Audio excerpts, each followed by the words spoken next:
Hi gang.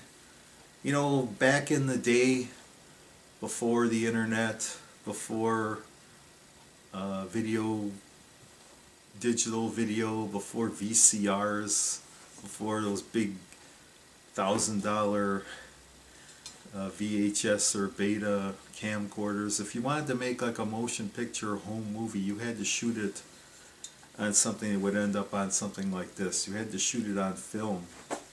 And I was one of those people. I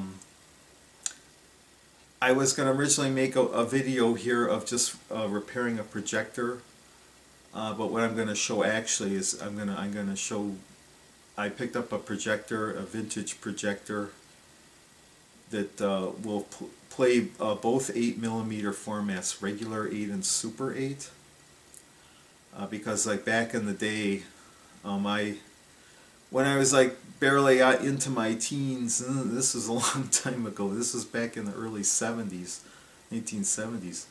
Um, I was able to like scrimp and save my allowance or whatever and I would buy like a film, a 8mm uh, roll of motion picture film, which wasn't actually 8mm wide. It was actually, for instance, it was 16mm wide, and it came on a small round spool, and you had to, and if you usually, I had this basic hand-me-down camera that was my folks. It was a Brownie. It's called a Fun Saver. Very basic movie camera. It had like a spring wound motor. You had to like crank up the spring and then tuck the crank in there, and it had a little button on the front. And as far as like, for instance, the viewfinder was just a basically straight viewfinder. It wasn't even through the taking lens, the actual lens. But so I made a couple of movies with that camera, and my folks made movies with this camera from like the early '60s, or well, the mid '60s to about the early '70s, and then my dad bought like a Yashica Super 8 camera.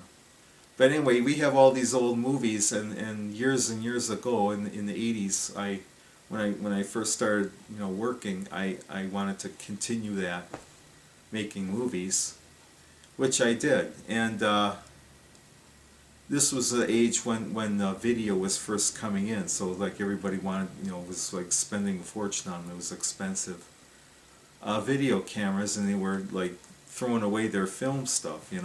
Well, that's when I kind of really got into the film stuff, is because I knew it was like the camera stores back then were like almost giving that stuff away.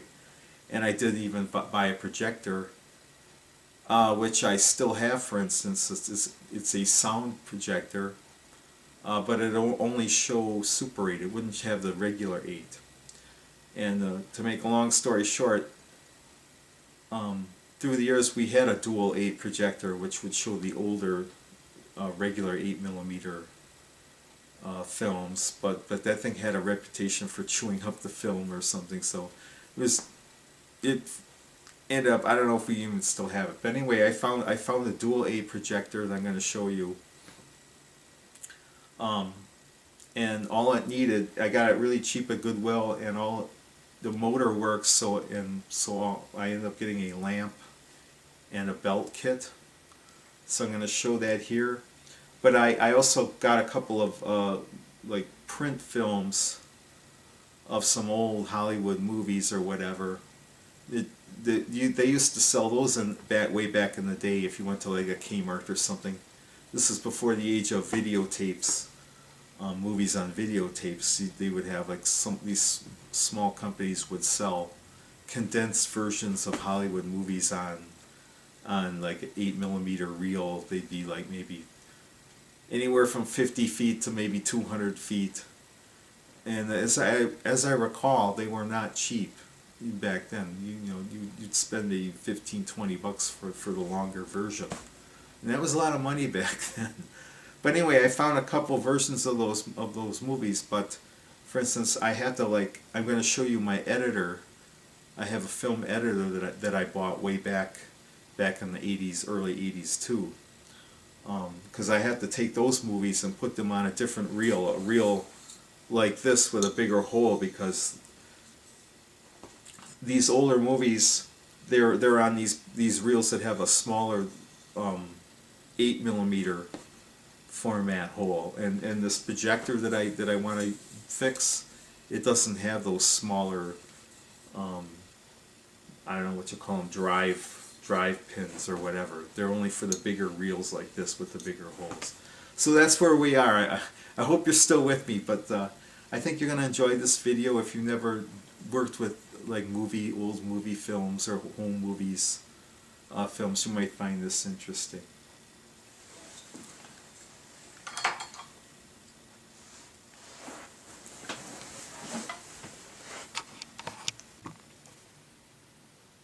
Okay, here's the projector I found. Found it at Kmart for you can see the price there, like $4.99. And when I checked it at the store, I plugged it in, and yeah, the motor ran and everything, but the lamp, apparently the lamp was probably burnt out, and the drive wasn't working. So, but I'm sure I'm going to get that thing working. Now here's something I'm going to show you. This is something I owned, I think, since like the mid 80s or whatever, but this is like a dual 8 editor, and how it basically works is you'd have like two different paths here. One was for regular 8 and one was for Super 8. Because regular 8 has a smaller image frame and bigger sprocket holes, and then you have like a focus and a centering, and then you have a little lever here where you will actually want to say wherever you wanted to like cut the film. So that's how you edit. And over here I got some other supplies that I've had for a long time.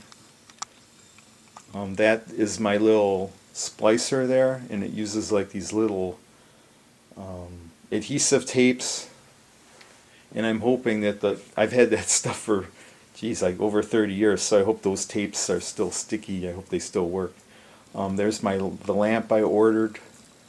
There's some chemicals that's for like film cleaning and stuff like that. I don't think I'm going to need those, but still got those after all those years. And those little boxes behind those are like leader tapes or films. One of them is even a sound film leader tape, which had like magnetic stripe. Because back in the day, I used to actually, I still have a sound projector, but it's Super 8 only. But I do have sound movies that I shot back in the late 1980s. So that's basically my collection of stuff there. But I'm going to kind of show you a brief little demo of this editor, because I've been running. What I want to do, like I said, I have to take this film off this reel, because the hole in this reel is too small for my projector there.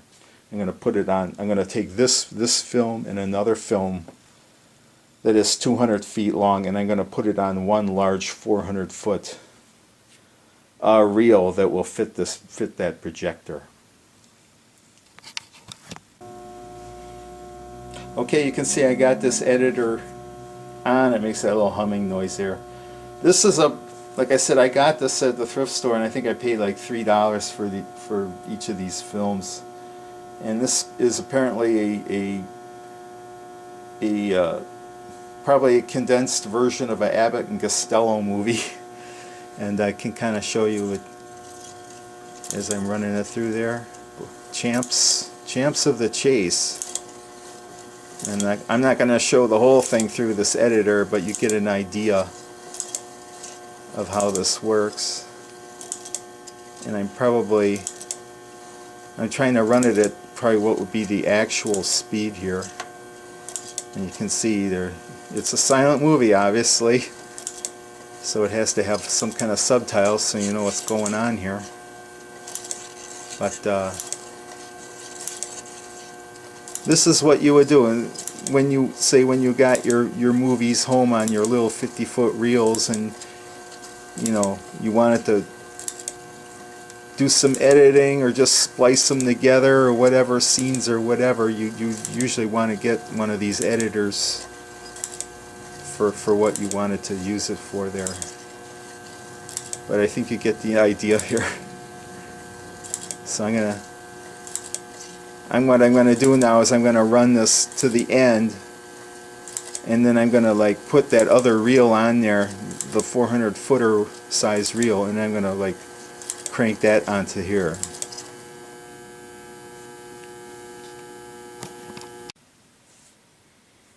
Okay, what I'm gonna do here is I'm gonna splice these two movies together, and I'm trying to follow these directions. And like I said, decades ago I did this, so I had to take a little quick refresher course here. But I got the two ends together, and you can like see that. And what that does, that blade is going to come down there, and it's going to cut that on that line. Then I'm going to take these two tapes. I'm going to put one on the top at the way that's showing with the printed side up. Line them up with the pins there. Then take it out of the cutter, and then turn the tape over and put the other side on. So it's going to be like tape on both sides. Okay, I've spliced these two movies together. There's my cut, and like I said, I got these tapes on both sides. And what happened is, when I was taking this out, I actually tore an edge of a ways up here, and so I had to put another piece of tape to reinforce that, because I actually I kind of tore one of the holes off or out or whatever. So that'll reinforce that hopefully. But there, I haven't done this in decades, so I'm just following the directions or whatever, and the tapes are still good. So I'm pretty happy with that. So what I'm probably going to do is I'm going to wind this onto this long reel, and then I'll probably splice a nice leader tape or leader film onto this for threading. Okay, I'm just kind of finishing putting this leader on this completed movie. I already did one side, and I'm just going to kind of show you a quick shot here how this works. Supposedly, just do that, and then you take this little thing that comes with it, this little pusher, and you want to push down around the pins, and then kind of press down for a good attachment. And I'm kind of standing behind above the camera here doing this, so look, don't have a great view here, but that's pretty much it using these tapes.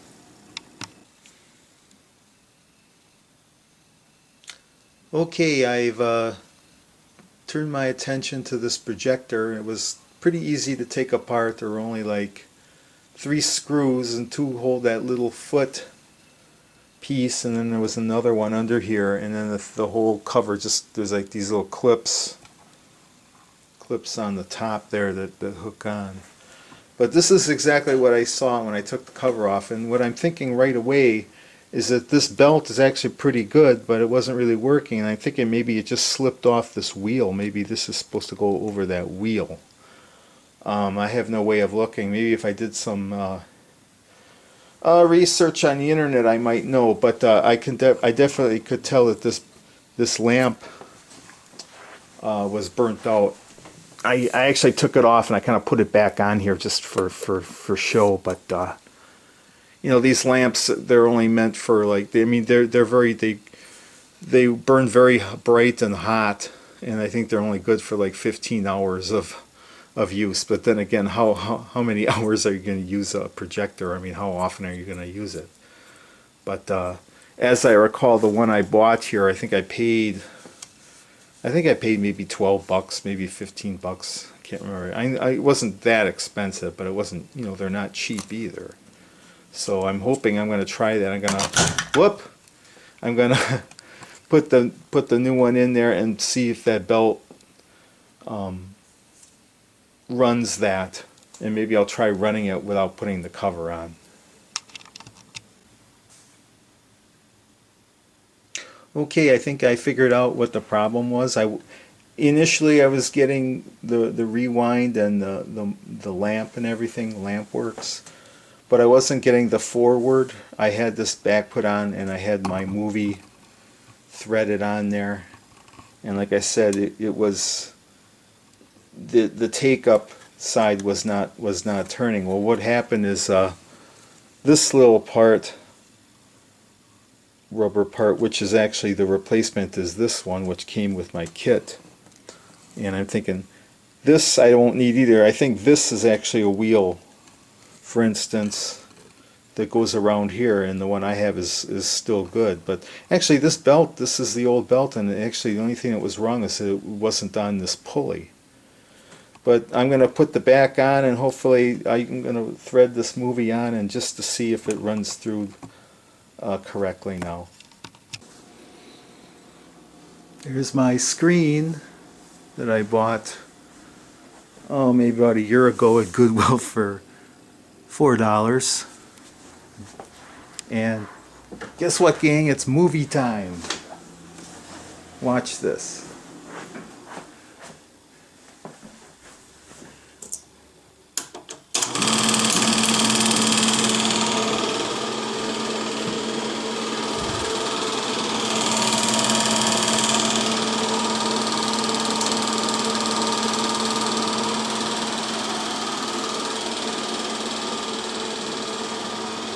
So I hope you enjoyed this little video on fixing up, splicing old movies and fixing up a projector there, and I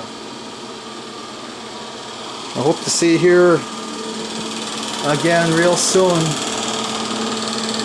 So bye for now. Finally caught up with you, yeah. Catch up with me later.